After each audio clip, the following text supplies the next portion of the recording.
महाराष्ट्र में शुक्रवार को नमाज के बाद कुछ समुदाय के द्वारा प्लान किया जाता है और भारत बंद का ऐलान किया जाता है।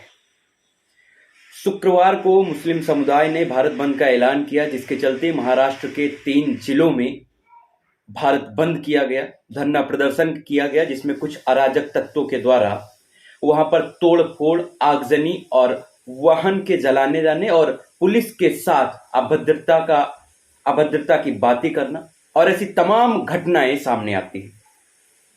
शुक्रवार निकल जाता है, फिर आता है शनिवार, और शनिवार को हिंदू समुदाय के द्वारा एक फिर से भारत बंद का ऐलान किया जाता है, जिसमें महाराष्ट्र के नांदेड़ और 2 अन्य जिलों में और भी उससे भी भयानक तस्वीरें सामने आती हैं। कुछ जगहों पर आगजनी की तस्वीरें आती हैं, कहीं कहीं से पुलिस के घायल होने की खबरें आती हैं, पथराव की खबरें आती हैं, और इस तरीके से 2 दिन के अंदर पूरे महाराष्ट्र में एक दहशत का माहौल फैल जाता है। और वो खबर जो एक सिर्फ छोटे से जिले, छोटे से कस्बे से शुरू हुई थी, वो एक पूरे भारत का एक मुद्दा बन जाती है, भारत की खबरों का एक केंद्र बन जाती है। दरअसल क्या हुआ था पूरा मामला, और महाराष्ट्र में आखिर हिंसा क्यों भड़की? अगर ये हम जानने की कोशिश करते हैं तो खबरों के मुताबिक हम पहुंच जाते हैं त्रिपुरा, जहां पर यह सामने आता है कि हिंदू समुदाय के द्वारा अल्पसंख्यक मुस्लिमों पे मुस्लिमों के घरों पर तोड़फोड़ की गई, मुस्लिमों के घरों को नुकसान पहुंचाया गया, वहां पे पथराव किया गया, जिसके बाद त्रिपुरा की घटना से ही महाराष्ट्र में ये दंगा फैले और 3 जिलों में ये आग लगी, जिसके बाद धीरे धीरे ये आग 5 जिलों तक फैल गई। लेकिन अगर हम कड़ी से कड़ी जोड़े तो त्रिपुरा भी इसकी मेन वजह नहीं है। इस दंगे भड़कने की मेन वजह त्रिपुरा भी नहीं है, क्योंकि त्रिपुरा से पहले नवरात्र के समय में बंगाल में हिंदू समुदाय जो वहां पे अल्पसंख्यक हैं, नवरात्र का समय था, नवरात्र पूजन चल रहा था, वहां पर सोशल मीडिया पर एक खबर वायरल होती है कि नवरात्र पूजन के दौरान मूर्ति जहां पर रखी गई है वहां पर कुरान का अपमान हो रहा है। जैसे ही ये खबर सोशल मीडिया पर वायरल होती है, मुस्लिम समुदाय बिना इसकी पुष्टि किए हुए नवरात्रि दुर्गा पूजा के जो पंडाल लगे होते हैं उनको तोड़ा फोड़ा जाता है, कई जगहों पर दंगा होते हैं, और इस तरीके से पूरे दंगों में वहां पर 6 हिंदू मारे जाते हैं, 50 से ज्यादा घरों में आग लगाई जाती है।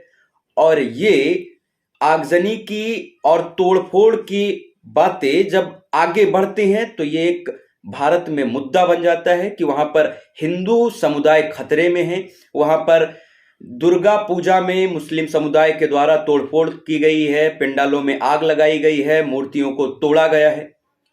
बात वहां पर खत्म नहीं होती है, धीरे धीरे यह मुद्दा गर्म होता है और फिर यही आके त्रिपुरा में एक बड़ा इशू बनता है, बड़ा मुद्दा बनता है, जहां पर विश्व हिंदू परिषद पे आरोप लगाए जाते हैं कि त्रिपुरा में विश्व हिंदू परिषद ने फिर से दंगा भड़काने की कोशिश की है। त्रिपुरा की बात करें तो त्रिपुरा में जहां पर मुस्लिम समुदाय थोड़ा कम है, अल्पसंख्यक है, वहां पर हिंदू समुदाय ज्यादा है। बंगाल की बात करें तो वहां पर हिंदू समुदाय कम है और मुस्लिम समुदाय ज्यादा है।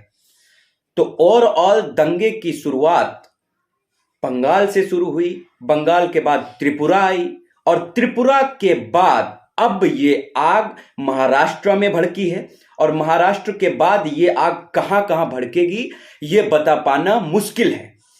तो अब बात ये उठती है कि आखिर इन दंगों को भड़काने के पीछे किसकी साजिश हो सकती है, कौन इसकी असली वजह है और कौन ऐसे अराजक तत्वों को पनाह देता है, और दंगों में जो लोग संयुक्त रूप से जो संलिप्त होते हैं उनकी फंडिंग कौन करता होगा।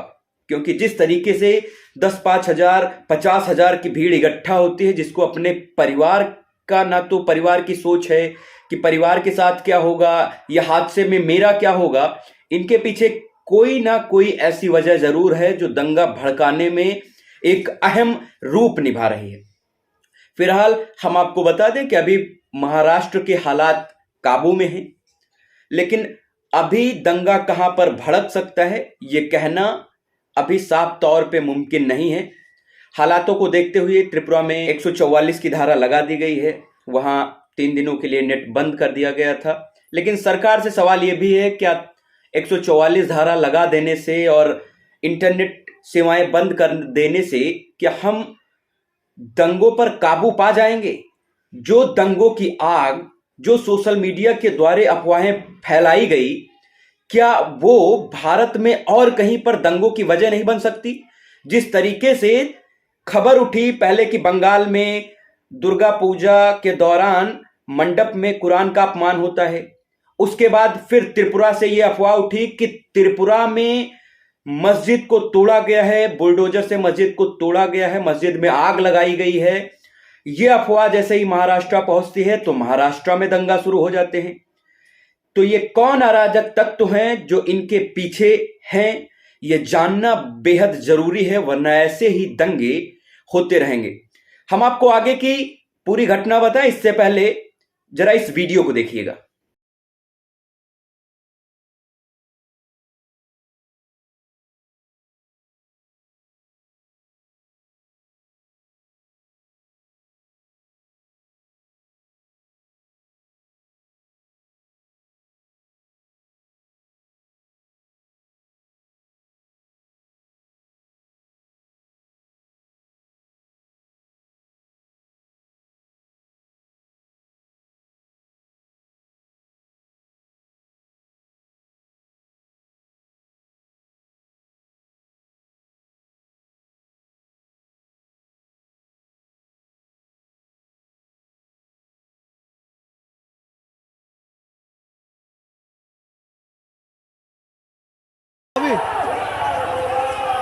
गोबर का सब लाल जलाई सूख रहा है। इस वीडियो की हम पूरी तरीके से पुष्टि नहीं कर रहे हैं। यह वीडियो हमें ट्विटर अकाउंट पर मिला है। उस पर यह लिखा गया कि यहां त्रिपुरा में मस्जिद में आग लगाई गई है, मस्जिद की तोड़फोड़ की गई है। जैसे ही यह वीडियो वायरल होता है महाराष्ट्र में दंगा शुरू हो जाते हैं। और आपको बता दें कि त्रिपुरा में लगी चिंगारी महाराष्ट्र के 5 जिले उससे जल उठे हैं।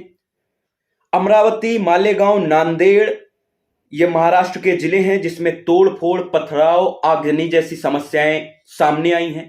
अब थोड़ा सा बात कर लेते हैं कि जिस बंगाल में हिंदू समुदाय कम है, मुस्लिम बाहुल्य है, वहां के हालात हिंदुओं के कैसे हैं।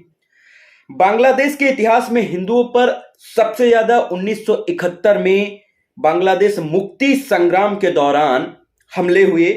इस दौरान पाकिस्तानी सेना ने हिंदुओं के गांव के पूरे सफाया कर दिए थे।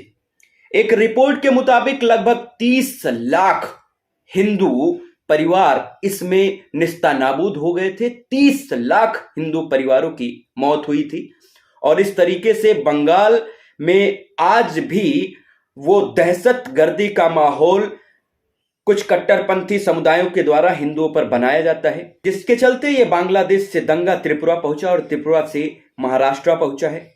फिलहाल अभी हालात महाराष्ट्र में काबू में हैं और आगे जैसे जैसे कोई अपडेट मिलती जाती है हम आपको जरूर बताएंगे।